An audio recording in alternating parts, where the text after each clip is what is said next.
The Pacific, 1938. The world holds its breath on the precipice, a globe teetering between a war of ideologies in the West and a war of empires in the East. While Europe watches the Third Reich's shadow lengthen, swallowing nations whole, a different kind of storm, silent and invisible, gathers over the azure waters of the Pacific. In a windowless, vault-like room in the munitions building in Washington, D.C., beneath the stagnant haze of cigar smoke and the frantic, mechanical hum of an overworked air conditioner, a desperate silent war is already being waged. This is the war before the war, a conflict of pure intellect fought not in the skies over London or the trenches of the Maginot Line, but on endless sheets of perforated teletype paper and the chalk-strewn, chaotic surfaces of blackboards that whispered with the ghosts of unsolved equations. The enemy is an abstraction, a phantom whispering in a language of chaos, a relentless, indecipherable stream of encrypted characters flowing through heavy, guarded undersea cables and crackling ominously through the ether, carrying the innermost secrets, the grand strategies, and the fatal intentions of the Empire of Japan. For the small, secretive, and brilliant band of American cryptanalysts of the Signal Intelligence Service, SIS, this claustrophobic chamber was their entire front line. Their opponent was a cipher machine of such legendary, almost mythical complexity that its creators in Tokyo had bestowed upon it their highest confidence. A device the Americans, in their dry, clinical fashion, had codenamed Purple.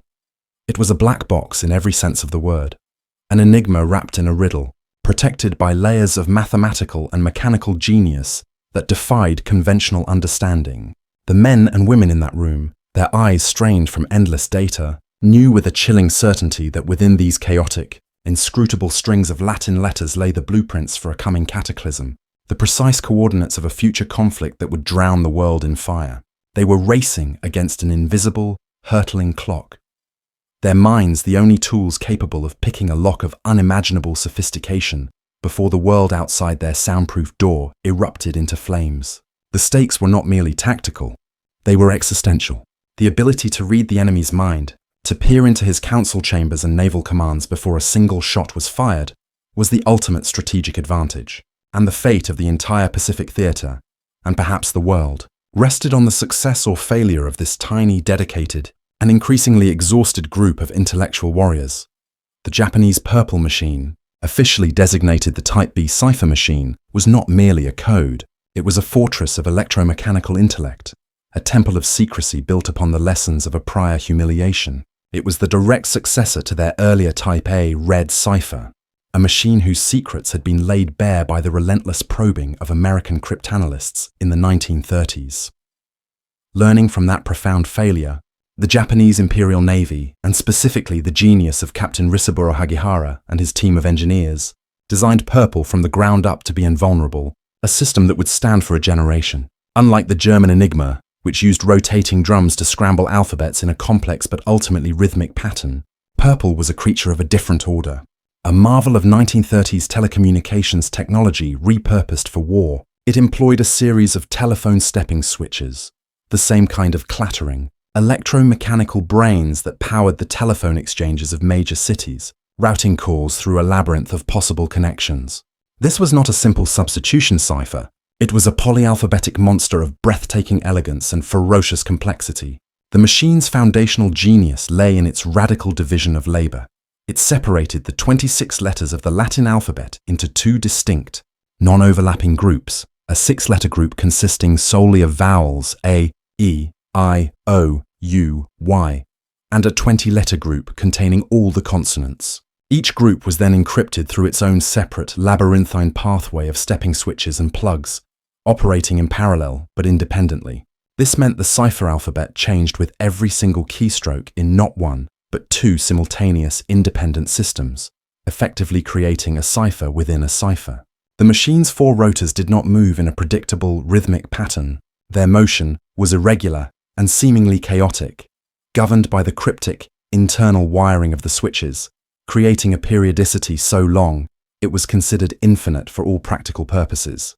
To the Japanese, it was Joho Teppeki, the iron wall in intelligence, a system so complex and so advanced they believed it would take a generation or even a century for any foreign power to break. For the American team led by the brilliant, perpetually exhausted William Friedman, A geneticist turned cryptographer and the undisputed father of American cryptanalysis, the challenge was a task of Herculean abstraction.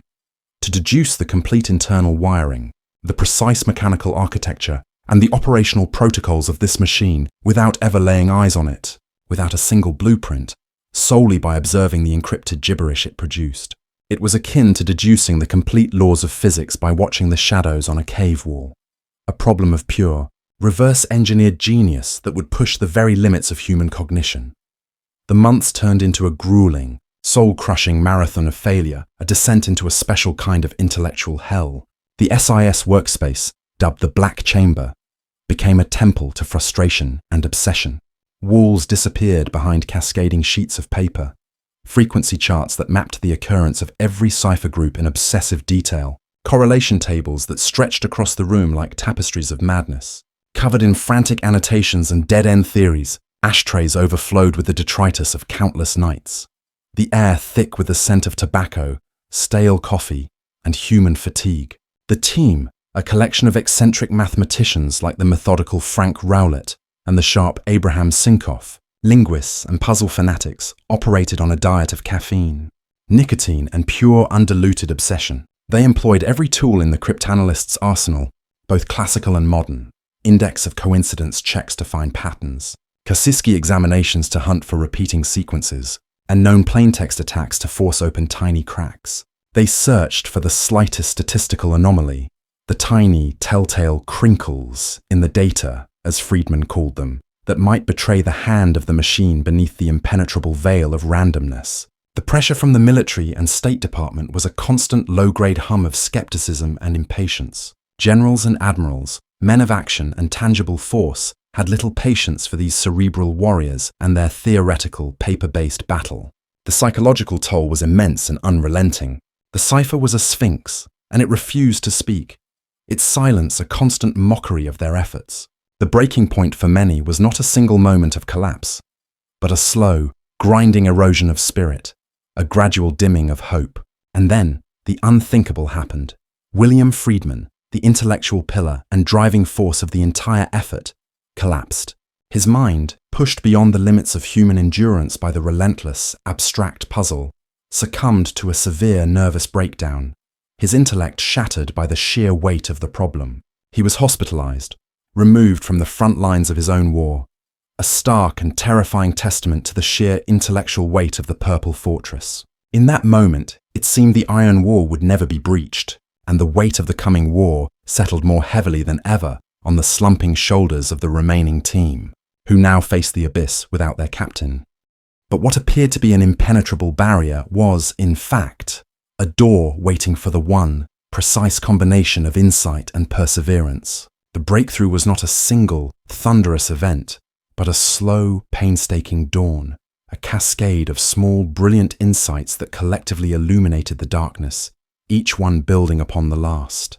The first chink in the armor was found not in the machine's complex engineering, but in the fallible, human element of its operation, a constant vulnerability in even the most perfect systems.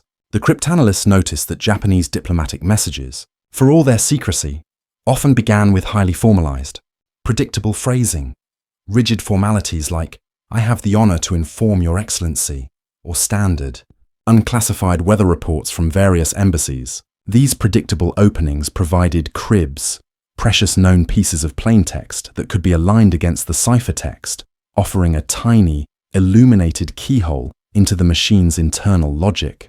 Then came the second and most critical revelation, a moment of pure, unadulterated genius that belongs forever to Frank Rowlett. Staring at reams of printouts until his vision blurred and the characters seemed to dance, Rowlett began to see a pattern within the pattern, a ghost of order in the chaos. He theorized that the very separation of the 6 vowels and 20 consonants, the foundational feature that made purple so powerful and unique, was also its hidden Achilles heel. By isolating the encrypted traffic of the 6 vowels, he realized their encryption, while complex, was happening within a closed, manageable system with a shorter, more discernible period. He and the team made the strategic decision to attack the 6 vowel streams separately from the 20 consonant stream, dividing the problem in two. It was a stroke of strategic genius, By breaking the monolithic problem into two smaller, more manageable puzzles, they could isolate and defeat each system individually. The irregular movement of the rotors began to reveal its secrets, not as random chaos, but as a complex, yet ultimately decipherable rhythm dictated by the machine's fixed wiring. The fortress wall had a crack, and the American cryptanalysts were now driving a wedge into it.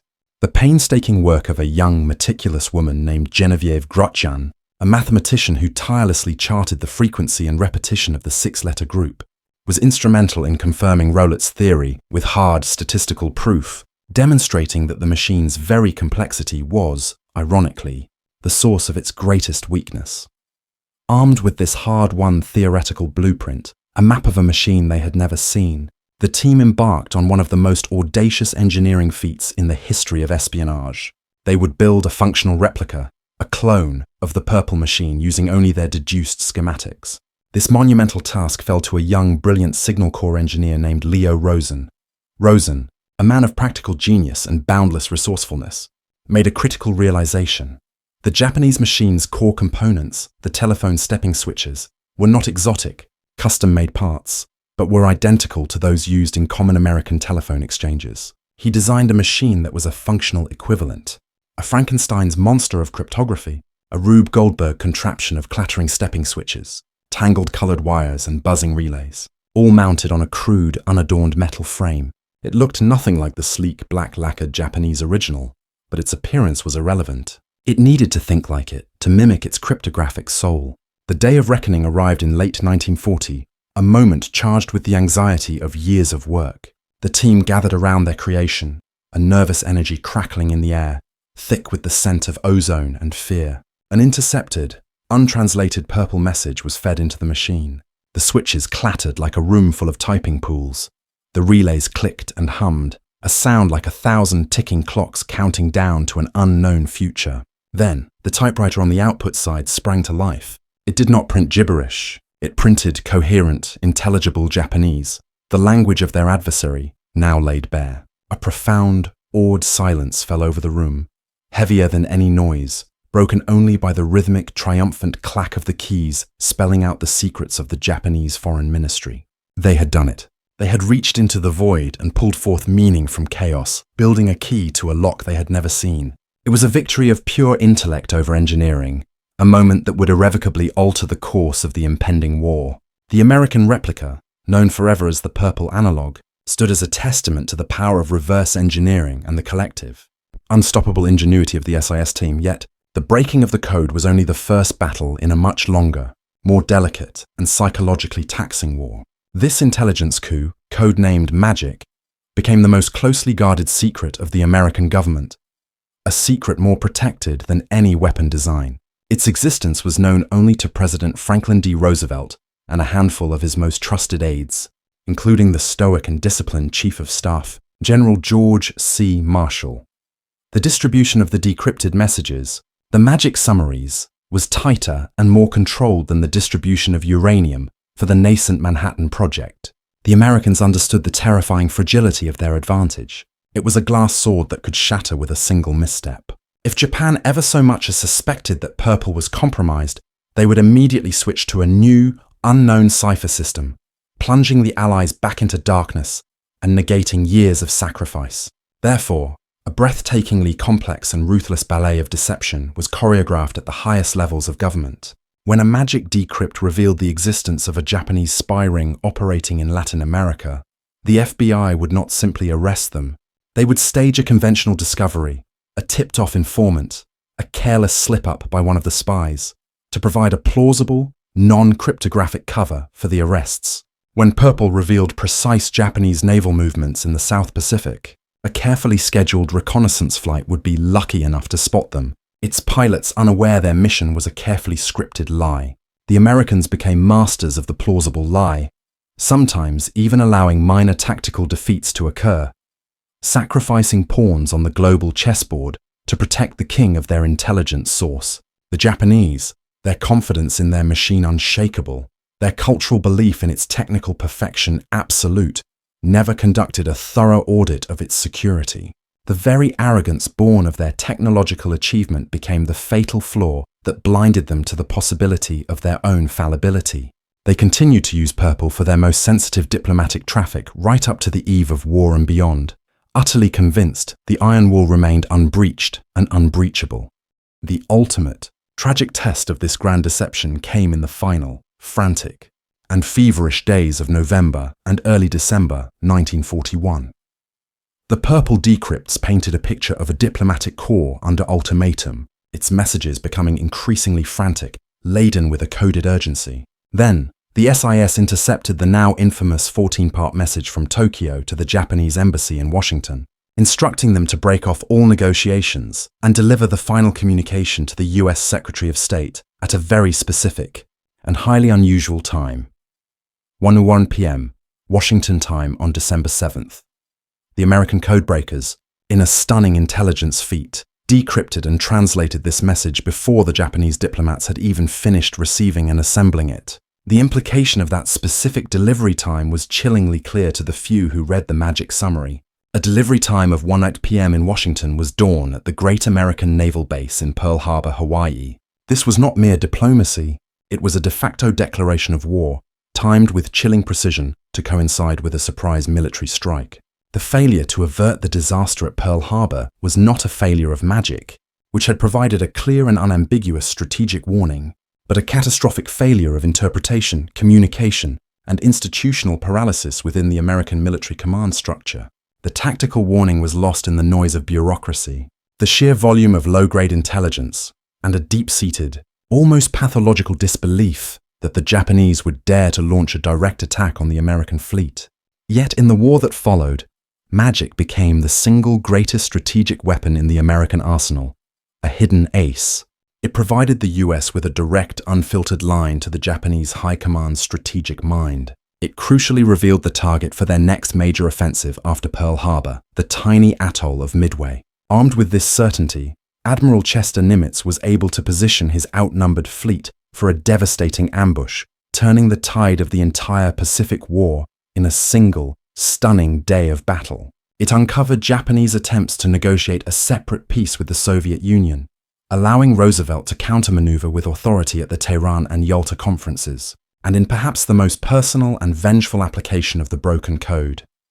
Magic revealed the precise schedule and flight path of Admiral Isoroku Yamamoto, the revered architect of Pearl Harbor. The subsequent long-range, meticulously planned ambush by US P-38 Lightning fighters over Bougainville, which shot down his plane and killed him, was a direct strike conceived in the very same Washington basement where Purple had been broken. It was a psychological blow from which the Japanese Navy's morale and operational confidence never fully recovered. The legacy of the breaking of Purple is a profound paradox, a monumental victory that had to be buried in shadow, its heroes silenced for the sake of future secrets. William Friedman and his team were the ultimate unsung heroes, their epic story classified and locked away in government vaults for decades after the war. They had not only defeated a specific machine, they had, in effect, invented the modern science of organized, systematic cryptanalysis, establishing the foundational principles of statistical and machine-assisted decryption that would govern the craft for generations. The methods of traffic analysis, statistical attack, and machine-based decryption they pioneered became the very DNA of the National Security Agency, NSA, an organization Friedman would help found in the nascent Cold War.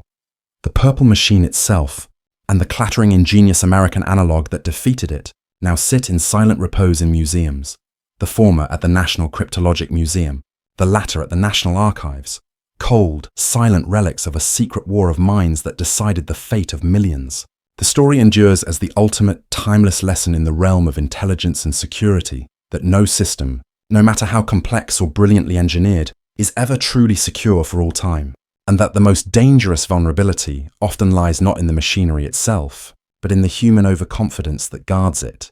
In the end, the Americans did not just break a code, they broke an illusion of invincibility, proving that in the silent, secret war of information, waged in windowless rooms by minds pushed to the very brink of sanity, the sharpest, most persistent intellect will always, ultimately, find a way to triumph over the strongest cipher. The work of the SIS team, a group of civilian mathematicians, linguists and engineers, proved to a world engulfed in total war that the conflict could be won not just by tanks and planes and valor, but by the sheer, unyielding, and triumphant power of the human mind. The silent victory of magic remains one of the most significant, yet least known, intellectual and strategic achievements of the Second World War. The technical brilliance of the Purple Machine, and the subsequent mirroring brilliance of its defeat, lies buried in the intricate details of its electromechanical operation. The Japanese design team, seeking to avoid the predictable, cyclical nature of the Enigma machine's rotors, which moved in a gear-like progression, opted for the more chaotic and complex telephone stepping switch. These switches, common in the telephone exchanges of the era, were designed to connect one input line to one of many possible outputs, moving in a complex, non-linear fashion that was perfect for creating cryptographic mayhem. The Purple Machine utilized a set of 3 10-point stepping switches and 3 25-point stepping switches, which, when combined and interconnected, created a staggering, almost astronomical number of possible cipher alphabets. A number so large it was believed to be a practical impossibility to catalogue. The key to the machine's perceived invulnerability was the deliberately irregular movement of these switches. Unlike a standard rotor machine where the rotors move one step for every letter encrypted, the movement of the purple switches was controlled by a complex, internal wiring scheme that made the progression seem random and unpredictable, breaking any sense of a repeating cycle. The Japanese believed this irregular stepping, combined with the fundamental separation of the alphabet into 2 groups, made the machine mathematically unbreakable, a perfect system. The SIS team, however, in a classic display of intellectual jujitsu, focused on the very mechanism that created this complexity. They theorized and then proved that the movement of the switches, while irregular, was not truly random. It was deterministic, governed by the fixed physical wiring of the machine itself. By analyzing the frequency and patterns of the 6-letter vowel group with relentless precision, they were able to slowly and painstakingly deduce the wiring of the switches that controlled the movement and encryption of that specific group, a process that took months of painstaking, mind-numbing statistical analysis. The critical breakthrough came when they realized that the 6-letter group's encryption, when isolated, behaved like a simple substitution cipher that changed its alphabet in a predictable cycle every 25 steps, a pattern that was deliberately obscured by the irregular stepping of the other switches handling the consonants. By isolating this hidden pattern, they were able to first deduce the internal wiring of the 6-letter group's switches, and then use that foundational knowledge as a foothold to attack the far more complex 20-consonant group. The entire process was akin to solving a Rubik's Cube blindfolded, with only the faint statistical echo of the clicks to guide them toward a solution. The human element of the SIS team was as crucial, if not more so, than the mathematical genius they applied. William Friedman, despite his devastating breakdown, was the intellectual engine and visionary of the entire operation, the man who established the rigorous, scientific methodology that made the breakthrough possible. His wife, Elizabeth Friedman, herself a pioneering cryptanalyst who had broken smugglers' codes for the Coast Guard, provided a crucial support system and an invaluable intellectual sounding board during his most trying times. Frank Rowlett, the quiet, methodical man who made the key conceptual breakthrough regarding the vowel-consonant separation, was a former high school math teacher whose patient, persistent approach was perfectly suited to the slow, grinding work of cryptanalysis. Genevieve Grotjan, the brilliant and meticulous statistician, provided the raw, irrefutable data that confirmed Rowlett's theoretical leap, her charts and graphs serving as the empirical proof that turned a hunch into a working strategy. And Leo Rosen, the pragmatic engineer, was the man who translated the abstract mathematical solution into a tangible, clattering working machine, bridging the gap between theory and reality. The team was a diverse collection of individuals from different backgrounds and disciplines, united by a common obsession and a shared, grave sense of urgency. Their work was not glamorous. It was a grind of long, thankless hours, low pay, and absolute isolating secrecy. They worked in a small, windowless and airless room, the atmosphere thick with cigarette smoke and the smell of stale coffee. Their only connection to the outside world, the crackling teletype machine that delivered the latest, inscrutable Japanese messages, each one a taunt and a challenge. The pressure was immense, and the stakes were literally the fate of nations. The fact that they succeeded against all odds and in the face of institutional skepticism and personal collapse is a timeless testament to the power of collaborative genius and the unyielding dedication of a few individuals who understood, with terrifying clarity, that the war would be won or lost in the silent, secret, and shadowy world of codes and ciphers long before the first battleship was engaged. The impact of magic on the Battle of Midway is perhaps the most famous and decisive example of its unparalleled strategic value, a perfect symphony of intelligence and action. In the spring of 1942, with the American fleet still reeling from Pearl Harbor, the Japanese Imperial Navy was planning its next major offensive, a massive, multi-pronged strike aimed at luring the remaining American carriers into a trap and seizing the strategic American base at Midway Atoll. The American codebreakers, now also reading the Japanese naval code, JN-25B, intercepted a flurry of messages referring to an upcoming major operation against a target designated AF. The precise location of AF was unknown and hotly debated within American intelligence circles, but the team at Station Hypo in Pearl Harbor, led by the brilliant and unorthodox Commander Joseph Rochefort, strongly suspected it was Midway. To confirm their suspicion beyond any doubt, Rochefort and his team devised a simple yet brilliant ruse, a piece of theatrical deception. He instructed the Midway base commander, via secure cable, to send an uncoded, plain text message stating that the base's water distillation plant had suffered a critical breakdown and that the garrison was desperately short of fresh water. It was a bait cast into the electronic ether. Within days, just as Rochefort had predicted, the American codebreakers intercepted a Japanese intelligence message reporting that AF is short of water. The target was conclusively confirmed. Armed with this absolute certainty, Admiral Chester Nimitz, defying the pessimism of many of his advisors, made the audacious decision to position his entire, outnumbered fleet for an ambush. He knew the date, the location, the direction of the attack, and the composition of the enemy force. This priceless intelligence advantage was the single most important factor in the stunning American victory at Midway, a victory that would have been impossible, a near-certain defeat without the silent, invisible work of the codebreakers in Washington and Pearl Harbor, who had turned the Japanese Navy's own secrets against them.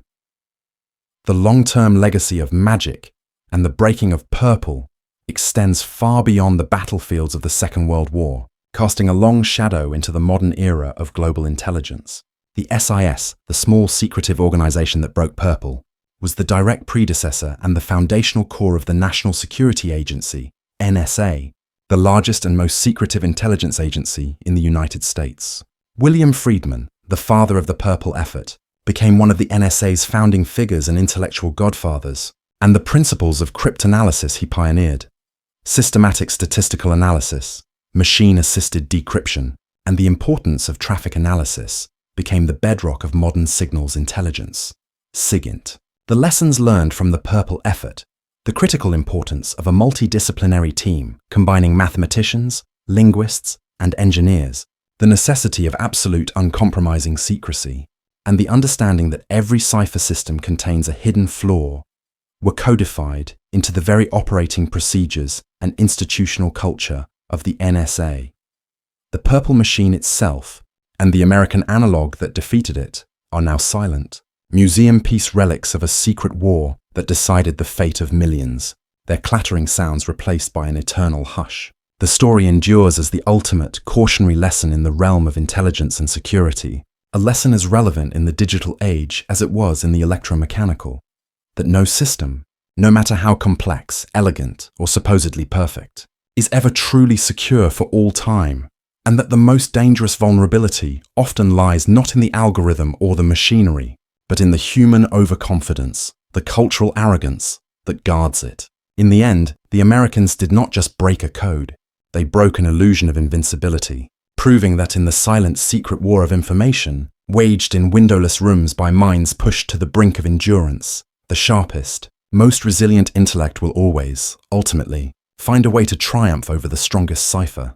The silent victory of magic remains one of the most significant, yet paradoxically least known, intellectual and strategic achievements of the Second World War, a powerful testament to the power of the human mind to overcome seemingly insurmountable technological barriers. The war was won not just on the battlefields of Normandy and Iwo Jima, but in the quiet, smoke-filled, tense rooms, where the secrets of the enemy were patiently, brilliantly, and silently laid bare.